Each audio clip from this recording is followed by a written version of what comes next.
બધાય ઘોડાવાળા ભાઈઓને રામ રામ। ઘણા ઘોડાવાળા ભાઈઓ નવા હોય મને પ્રશ્ન પૂછતા હોય કે ભાઈ તમે દોરીમાં નાખો એનું કારણ શું? તો ભાઈ એનું કારણ એવું કે વસેરિયું ઘોડિયું હોય, બાંધેલું ઘોડિયું હોય, એને બહાર કાંઈ ઘાટતા ન હોય, એના ઠાણિયામાં ને એની વાડીમાં ને એના ફાર્મ હાઉસમાં ને એના ઘરે જ રાખતા હોય। તો ભાઈ દોરીમાં નાખવાનું કારણ એટલું કે દોરીમાં નાખો તો એનું રિંગમાં લઈ જાઓ, ડિસ્પ્લેમાં લઈ જાઓ, ક્યાંય રેસમાં લઈ જાઓ તો ઘોડું ઠંડુ હોય, દોરીમાં નાખવું ના તો 20% ઘોડી ઠંડી હોય ને તો એને મારે 100% એમાં પાવર પૂરવાનો હોય, મારા વગરનો એમાં પાવર આવવો જોઈએ। કેમ કે ડિસ્પ્લે રિંગમાં પાવરથી જેટલું ઘોડું હાલે, વટથી હાલે એટલું વધારે રૂપારું લાગે, એટલે એના પોઈન્ટ સારા બતાવે કે ભાઈ પબ્લિક જોવે, ડિસ્પ્લે હોય કે રિંગ હોય।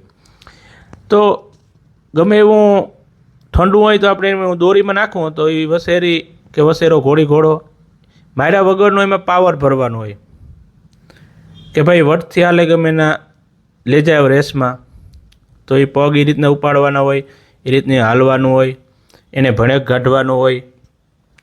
કહો કે રિંગમાં તમે લઈ જાઓ કે ડિસ્પ્લેમાં, ત્યાં તમારે હારી આગળ હાલવું જોઈએ, કોઈ પાછળ ઢહળે નહીં આંકવાના, મોર વટથી હાલવું જોઈએ એ વિશેનો વિડીયો હોય। પછી ભણેકનું હોય, જો આપણે આને રોડી કાઢી બરાબર વસેરીને, હવે વસેરી ભણકે કટલી ગમે એવું વાહન આવે તો ભણકે, ગમે એ ભણકે તો રેસમાં ક્યાંય લઈ જાઓ તો એ ભણકે તો લગાડેથી પોઈન્ટ કપાય, એમાં ગમે એ ઘોડું વસેરી સારી હોય, વસેરો સારો હોય, ઘોડો તો એમાં લાગલ હોય તો એ પોઈન્ટે કાપે કે ભાઈ આને લગાડે। એટલે દોરીમાં નાખવાથી એનો બધો જે મનમાં જે ભણેક હોય ને ભણેક નીકળી જાય, પાવર ભરાઈ જાય, આપણા ક્યાં બહાર ન જાય। દોરીમાં નાખવાનું કારણ આ કે આપણી જેટલી એને હાંકવી હોય ને જેટલું આપણે એને કામ દેવું ને એટલું જ એ કરે, એને બધી ભાન આવી જાય ચાલવાથી, ઊભવાથી।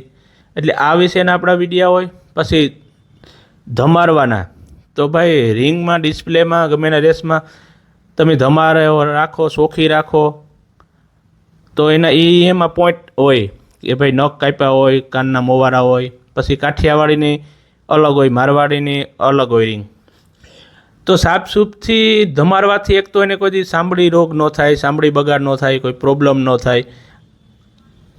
આ વિશેનું પાછું નાનપણથી જ આવી રીતનું ધમારવાનું, આ રીતનું હાથ ફેરવવાનું, એટલે તમે ડિસ્પ્લે રિંગમાં ગમે એને લઈ જાઓ તો ગમે એ જજ એને જોઈ શકે, પગ જોઈ શકે, એનો પગ, મોઢું, દાંત, શરીરમાં કોઈ ભંગ હાથી કોઈ લાગેલ એ બધું જોવે શકે। આ રીતનું તમે એને હાથ ફેરો રાખો તો આપણે એને હાથ જ ન ડાયડ્યો હોય અને ડાયરેક્ટ રેસમાં રિંગમાં ઉતારો તમે તો શું થાય, એ પરભારું ભણકે ને ભાગે ને આ કરે ને ઓલું કરે ને। એટલે આ વિશેના આપણે વિડીયો મૂકતા હોય, એટલે કોઈ ભાઈઓને નવું મારા વિડીયામાં જાણવાનું હોય, એક વિડીયામાંથી 5, 8, 10 જગ્યાએ ઘોડા વિશેની વાત આવતી હોય એમાં અંદર।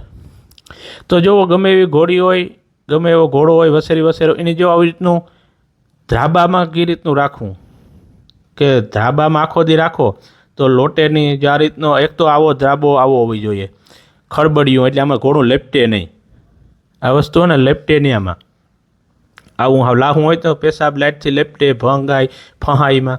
પછી રાતના આવું એને આરામ માટે આવવું જોઈએ, આવી રેતી ધૂળ આવી રીતનું નાખો, રાત આખી ઘોડું ઘણાય ક્યાંક ઘોડું લોટે નહીં ને ઘોડું બેહે નહીં, એ પહેલાંની વાત હોય। ઘોડું હાંકો તો થાકે એટલે લોટે બેહે જ, આવી રેતી આવી ધૂળ નાખો ને તમે રાતે આરોટો મારે ને ઊભું થઈ જાય, હૂતું ન રહીએ, ઘણા હૂતાઈ રહીએ। એટલે આ વિશેના મારા વિડીયા હોય કે આવી રેતી રાખો, આવું લોટવાનું રાખો, રાતે એમાં ખુલ્લું રાખી દેવાનું, દિવસના તમે કઠોરમાં બાંધો તો હાલે। એટલે બધા ભાઈઓને આપણે નવા વિડીયા વિશે, નવી વાતો વિશે વિડીયા હોય, નવી વાતો હોય ઘોડા વિશેનું, જ્યાં સુધી મને ખબર પડે ત્યાં સુધીના।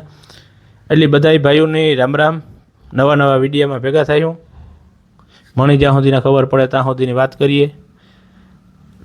બધા ભાઈઓને રામ રામ।